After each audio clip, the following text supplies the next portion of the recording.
नमस्कार साथियों, बहुत बहुत स्वागत है आप सभी का। आज की अपनी इस कक्षा में हम लोग नागमती वियोग खंड डिस्कस कर रहे थे, जो कि आपके सिलेबस में लगाया गया है। आचार्य रामचंद्र शुक्ल जी के द्वारा संपादित ग्रंथ है जायसी ग्रंथावली, जिसमें से आपकी सिलेबस के अंदर पद संख्या 1 से 19, जिसको नागमती वियोग खंड के नाम से जानते हैं, वो आपके सिलेबस का पार्ट है। और इस क्रम में हम पद संख्या 15 तक पहले ही डिस्कस कर चुके हैं। आज की क्लास में हम लोग पद संख्या 16 को देखने वाले हैं। बाकी आने वाली क्लासेस में अगले जो पद बचे हुए हैं उनको भी डिस्कस करेंगे। तो अब तक की क्लास में आपने देखा था कि जो नागमती का वियोग है वो दिन प्रतिदिन समय के साथ बढ़ता जा रहा है, और इसको जायसी जी ने महीनों के हिसाब से उनकी व्यथा कैसे है इसको व्यक्त करने का प्रयास किया है। यानी ये जो पूरा वर्णन है ये किस पद्धति में है, तो ध्यान रखिए 12 मासा पद्धति। 12 मासा पद्धति से परिचित होंगे आप कि जो विरह की स्थिति है ना, वो हर महीने में मौसम के हिसाब से कैसे बदल रही है, इसका वर्णन यहाँ पर होता है।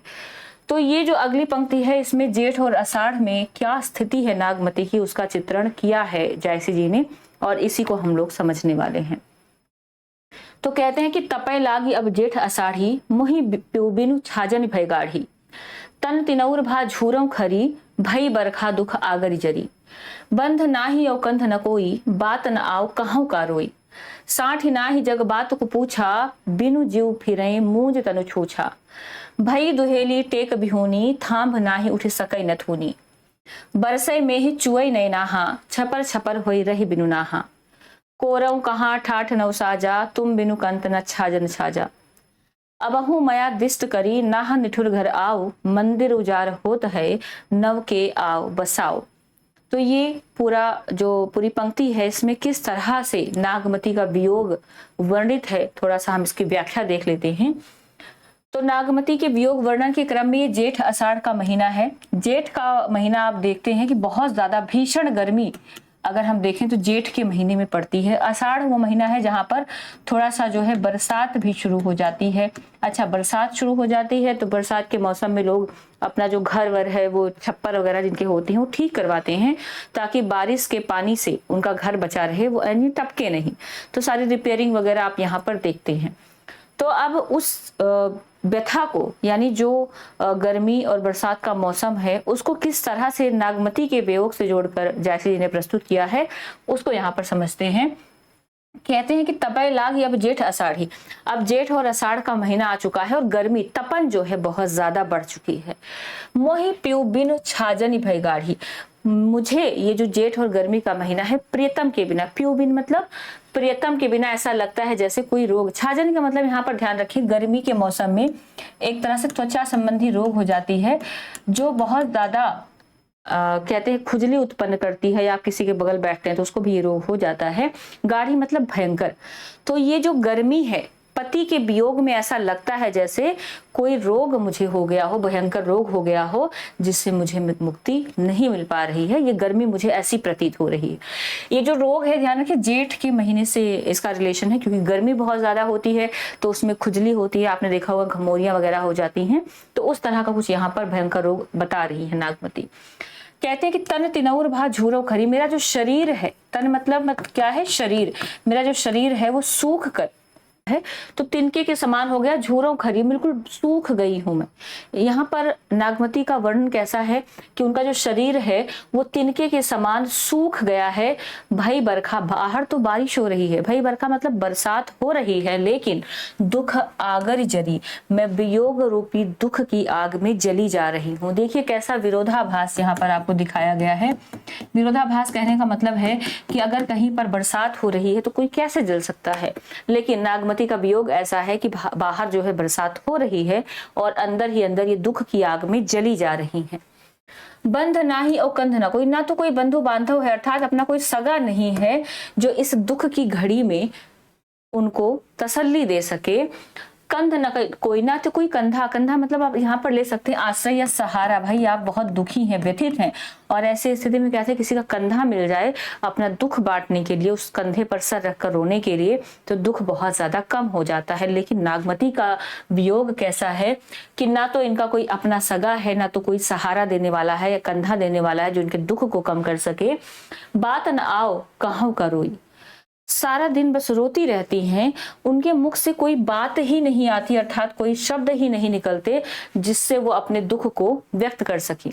जो शब्द ही नहीं है तो दुख कैसे व्यक्त कर सकती हैं, अर्थात नहीं कर सकती, केवल सारा दिन रोती रहती हैं। 60 ना ही जग बात वो पूछा। अब यहाँ पर ये दिखाया गया है कि जब आपके पास पैसे होते हैं, धन संपत्ति होती है, तो आपके पास हजारों लोग आते हैं आपका सुख दुख जानने के लिए या अपनी मित्रता जाहिर करने के लिए। लेकिन अगर आपके पास कुछ भी नहीं है, विपरीत परिस्थितियां चल रही हैं, धन का अभाव है, आप गरीबी में जीवन व्यतीत कर रहे हैं, तो ऐसी स्थिति में आपका हालचाल जानने के लिए भी कोई नहीं आता है। तो वही स्थिति यहाँ पर दिखाई गई है। 60 का मतलब यहाँ पर धन से है, ध्यान रखें।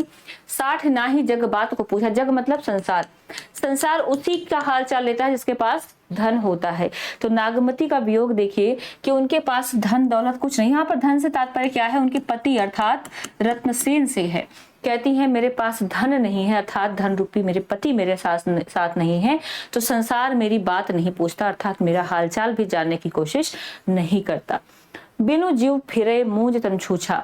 मेरा जो शरीर है वो ऐसा हो गया है। यहाँ पर ध्यान रखें, मूंज एक प्रकार की घास होती है, बहुत ज्यादा नाजुक होती है, थोड़ा सा सूखने के बाद वो नीचे गिरने लग जाती है, तो उसको सहारा देने के लिए उसका एक साथ कई सारे घास को मिलाकर बांधा जाता है। ठीक है, तो कहती है कि मेरा जो शरीर है बिना बंधन की मूंज के समान हो गया है।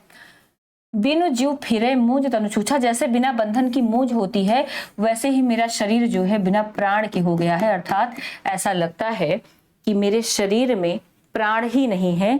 तो यहाँ पर ध्यान रखेंगे, एक तरह से रूपक अलंकार यहाँ पर है कि जैसे मूंज जो होती है बिना बंधन के नीचे गिर जाती है, उसको सपोर्ट चाहिए खड़ा होने के लिए, वैसे ही शरीर को चलने के लिए प्राण की आवश्यकता है, लेकिन उनके शरीर में प्राण बचे ही नहीं है। तो उनको प्राण के अभाव में शरीर कैसा हो गया है, जैसे बिना बंधन की मूंज हो गई हो। भई दुहेली टेक बिहूनी। भई मतलब हो गई है, दुहेली मतलब पतली, बहुत ही उनका शरीर जो है बहुत ही ज्यादा पतला हो गया है। नागमती दुख के कारण बहुत ही ज्यादा दुबली पतली हो गई है। किस वजह से? टेक मतलब आश्रय, आश्रय बिहूनी मतलब ना होने की वजह से।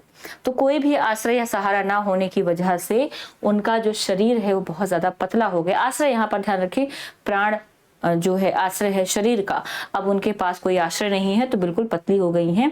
थाम ना ही उठ सके न थूनी। यहाँ पर आपने देखा होगा जब आप छप्पर बनाते हैं तो ये जो छप्पर है इसको साइड में सहारा देने के लिए बांस की लकड़ियां लगाते हैं, जिसको आप क्या कहते हैं, थाम कहते हैं, खंबा कहते हैं, है ना, हिंदी में इसको खंबा कहते हैं। सामान्य जो देशज शब्द है उसमें इसको क्या कहते हैं, थाम शब्द से थामने के लिए लगाया गया है। और बीच में एक मोटी लकड़ी लगाई जाती है, थूनी जिसको कहते हैं, बीच का जो सहारा होता है जिस पर सारा भार टिका होता है। तो कहते हैं कि ना तो कोई थाम है और ना ही थूनी है, अर्थात आश्रय देने वाला कोई नहीं है। तो थाम ना ही उठ सके न थूनी, जब थाम ही नहीं है अर्थात खंबा नहीं है, तो बिना थूनी के बिना खंबे के ये जो शरीर है या आप कह सकते हैं इनका जो आश्रय देने वाला कोई नहीं है, तो ये कैसे चल सकती हैं। तो थाम ना ही उठ सके न थूनी, बिना थाम के अर्थात बिना खंबे के ये जो थूनी है ये भी खड़ी नहीं हो पा रही है। क्योंकि ध्यान रखें, केवल इसके भरोसे आप छप्पर को नहीं खड़ा कर सकते। बीच में अगर आपने जो है थूनी लगा दी तो साइड में आपको थाम की जरूरत पड़ेगी, खंबे की जरूरत पड़ेगी, वरना ये जो इधर का एरिया है ना ये बिल्कुल नीचे चला जाएगा। तो थाम तभी अपना सपोर्ट देगा जब इसके साथ दो थूनी लगी हो यानी खंबे लगे हों। तो कह रही हैं कि थाम ना ही, जब थाम ही नहीं है, खंबा ही नहीं है, तो उठ सके न थूनी, थूनी अकेले कैसे इस आश्रय यानी इस बोझ को उठा सकता है। बरसाई में चुआई नहीं नहा, बरसात यानी मेघ जो है, बादल जो हैं वो बरस रहे हैं अर्थात बारिश हो रही है, और इधर जो नागमती हैं उनके नेत्रों से वियोग रूपी दुख जो है वो बरसात के रूप में बह रहा है, यानी उनके नेत्र चू रहे हैं, आंखों से आंसू आ रहे हैं। छपर छपर हुए रहे बिनु नहा। अब जब ज्यादा बारिश हो जाती है ना, पानी भर जाता है, तो उसमें आपने देखा होगा छप छप यानी हम डूब रहे होते हैं, कहीं ना कहीं पानी के अंदर पूरी तरह से सराबोर हो जाते हैं। तो छपर छपर का मतलब क्या है, यहाँ पर पूरी तरह से डूब जाना या सराबोर हो जाना। तो यहाँ पर छपर छपर हुए रही बिनु नहा, नहा मतलब क्या है, नाथ। जो नागमती है वो बिना अपने प्रियतम के उस दुख रूपी अश्रु में क्या हो रही है, सराबोर हो रही है, यानी पूरी तरह से डूब गई है। कोरव कहाँ ठाठ नवसाजा। कोरव होता है, ध्यान रखिए, बांस की एक लकड़ी होती है, लकड़ी या बांस कह सकते हैं, जो आश्रय या सहारा देने का काम करता है। ठाठ का मतलब वही आपका जो छप्पर होता है। तो कहती हैं कि कौरव कहाँ कहाँ कोई सहारा है, यानी बांस सहारा जब भी यहाँ अर्थ आएगा सामान्य तौर पर ये घर के सहारे के रूप में, छप्पर के सहारे के रूप में है, लेकिन मुख्य रूप से ये सहारा रत्नसेन को इंडिकेट करता है।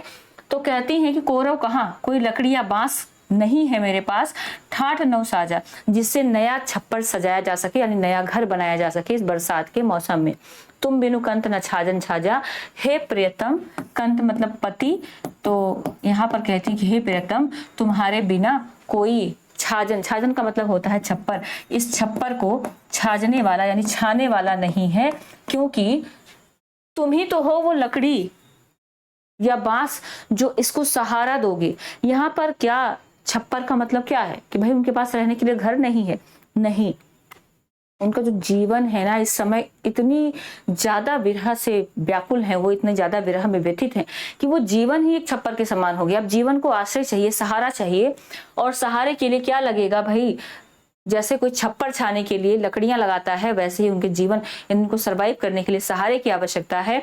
तो कहती कि तुम्हारे बिना मेरा सहारा कौन बन सकता है, अर्थात इस छप्पर को कौन छा सकता है। अबहु मया दिष्ट कर, अभी भी उनको उम्मीद है कि उनके प्रियतम वापस आ सकते हैं। तो क्या कह रही हैं कि अबहु मया दिष्ट कर, हे प्रियतम अब भी मुझ पर दया की दृष्टि डालिए। दया, मया दृष्टि मतलब दया की दृष्टि, अर्थात मुझ पर दया कीजिए, अपनी नजरें इधर भी घुमाइए, मुझे याद कीजिए, कहने का तात्पर्य है। नाह निठुर, हे नाथ, नाह मतलब हे नाथ, हे प्रियतम इतने निष्ठुर मत हो जाइए मेरे प्रति, इतने निष्ठुर मत होइए, घर आओ, घर वापस आ जाइए। मंदिर उजाड़ होते, मेरा जो मंदिर है अर्थात घर है, अर्थात जो दाम्पत्य जीवन है, यहाँ पर ध्यान रखेंगे, दाम्पत्य जीवन जो है वो उजड़ रहा है, अर्थात उजाड़ की स्थिति में पहुंच चुका है। नव के आओ बसाओ, हे प्रियतम आप आकर इसको नए सिरे से, नव मतलब नया, तो कहती है कि नए सिरे से इसको फिर से बसाइए, अर्थात आप वापस आइए, हम एक नया जीवन फिर से शुरू करेंगे। तो अभी भी उनको उम्मीद है कि उनके जो प्रियतम है वो वापस आएंगे, और इसी उम्मीद से वो अपने प्रियतम का इंतजार कर रही हैं, और कहीं ना कहीं इस चीज की संभावना है कि वापस लौट आएंगे। इसीलिए कहती हैं कि अपनी दया दृष्टि वापस घुमाइए, मुझे याद कीजिए और वापस इस रास्ते पर चले आइए। तो यहाँ पर आपने देखा नागमती का जो वियोग वर्णन है जयसी जी ने किस तरह से, छप्पर छप्पर की बात करें सराबोर होना, यहाँ पर ध्यान रखें, यहाँ पर पुनरुक्ति प्रकाश अलंकार होगा, क्योंकि एक शब्द एक से अधिक बार आया है लेकिन सेम अर्थ में आया हुआ है। ठीक, तो ये किस महीने का वर्णन था, जेठ आषाढ़। यहाँ से सवाल जो है निकलता है कि आखिरी महीना, जैसे आपने कहा तो पहला मंथ कौन सा है, तो नागमती वियोग वर्णन का अंतिम माह कौन सा है, ये आप लोग कमेंट करके बता सकते हैं। छाजन छाजा में ध्यान रखें, अनुप्रास अलंकार आपको मिल जाएगा। कौन सा अलंकार है, अनुप्रास अलंकार। क्यों, क्योंकि 6 का अनुप्रास होगा, 6 की आवृत्ति यहाँ पर 2 बार हो रही है। कौरव कहाँ में भी आपको अनुप्रास अलंकार मिल जाएगा, क्योंकि यहाँ पर भी 2 बार जो है क की आवृत्ति आपको दिखाई दे रही है। तो फिलहाल इस क्लास को यहीं समाप्त करेंगे, आगे के पद आप अगली कक्षा में देख पाएंगे। बहुत बहुत धन्यवाद सभी का।